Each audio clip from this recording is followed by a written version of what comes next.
Ngayon, isang delegasyon ng 13 Muslim na profesional, Azerbaijan at Kazakhstan, ay nasa Israel bilang bahagi ng patuloy na pagsisikap na palakasin ang ugnayan sa pagitan ng Israel at mga bansang mayoryang Muslim sa pamamagitan ng edukasyon, dialogo at makahulugang personal na pagkikita. At sila ay tinatanggap ng Shuraka, isang non-profit na itinatag noong 2020 ng grupo ng mga batang leader sa Israel, UAE at Bahrain. Ito ay bunga ng puwersa na buo matapos ang Abraham Accords. Ngayon, may ilan na nagsasabi na ang Azerbaijan, dahil sa malalim itong estratehikong ugnayan, ay humaharap ngayon sa mas malaking estratehikong responsibilidad.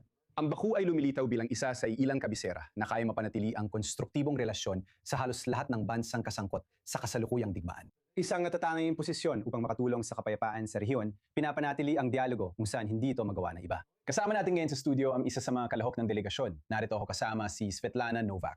Isa siyang research fellow sa Institute for Development and Diplomacy na dalibhasa sa patakarang panlabas at taga-Azerbaijan.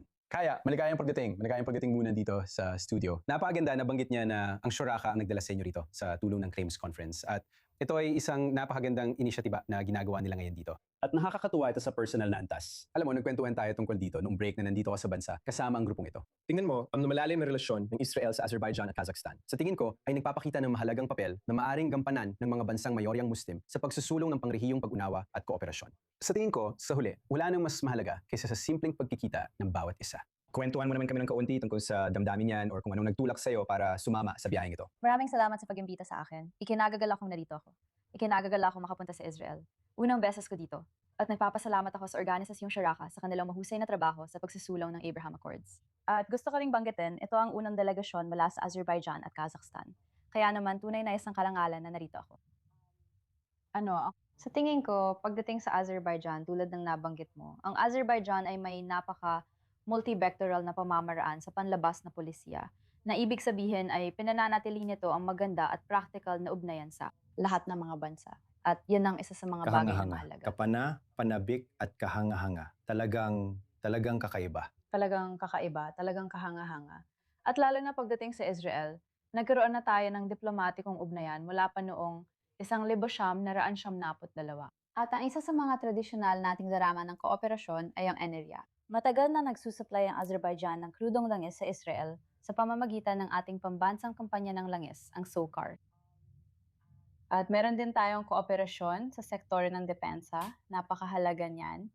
Yan ang mga tradisyonal nating larangan ng operasyon. Pero ngayon, ang nakikita Malalim ang natin. kooperasyon. At isang bagay na madalas nabanggit sa delegasyong ito ay ang kooperasyon na yon ay lumalawak na lampas sa enerya. At ito ay naaangkop sa parehong Azerbaijan at Kazakhstan. Nakikita natin ng maraming pag-unlad sa AI, maraming pag-unlad sa inobasyon. At iyon ang isa sa mga dahilan kung bakit ako pumunta dito, upang tuklasin ang iba't ibang oportunidad at makita kung ano ang naghihintay, kung ano pa ang meron bukod sa enerhiya, kahit gaano pa ito kahalaga.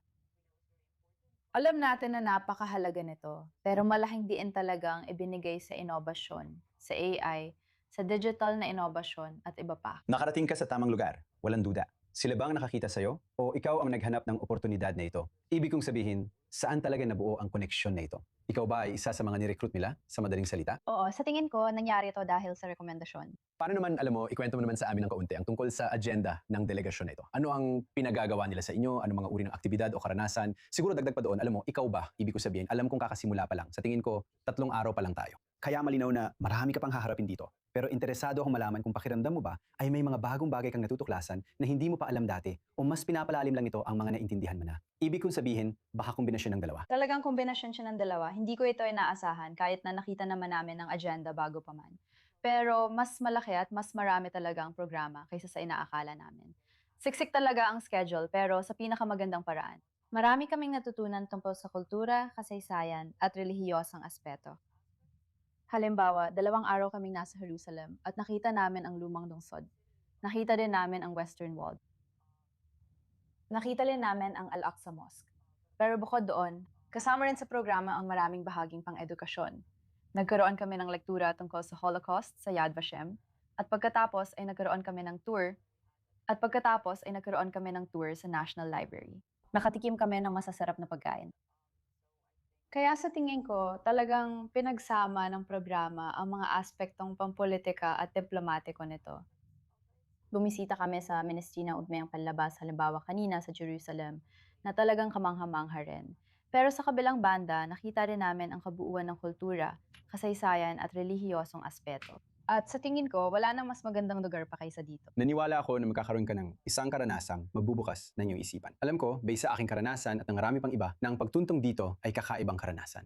Ikaw, isa itong lugar na mahirap makuha ang totoong pananaw mula sa ibang bansa. Kahit pa sa isang kaibigang bansa tulad ng Azerbaijan. Tingnan mo, pag-usapan natin ang pagpunta dito, interesado sa inobasyon, sa teknolohiya.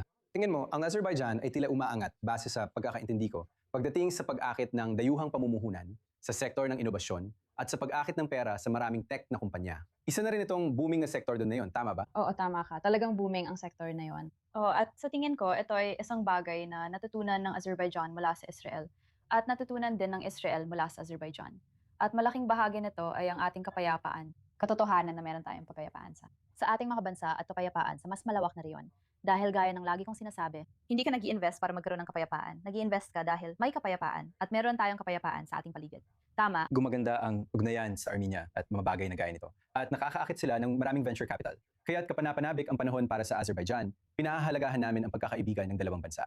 Sa palagay ko, sa kabuuan, lubos itong pinahahalagaan dito sa Israel. Kung maaari akong magsalita sa ngalan namin lahat. At Amira, ikinagagalak namin nandito ka kasama ng iba pang miyembro ng iyong delegasyon. Sana ipasok namin silang lahat dito sa studio pero naging mahusay kang kinatawan para sa kanila. At sana ay mag-enjoy ka sa natitirang bahagi ng iyong biyahe. Alam mo, pinahahalagaan ko rin ang tapang na kailangan minsan para bumisita sa Israel na yon, lalo na sa mga panahon ito. Kaya salamat sa pagpunta. Mag-enjoy ka sa natitirang bahagi ng iyong araw. Maraming salamat sa pagtanggap sa akin. Ikinagagalak ko po. Salamat.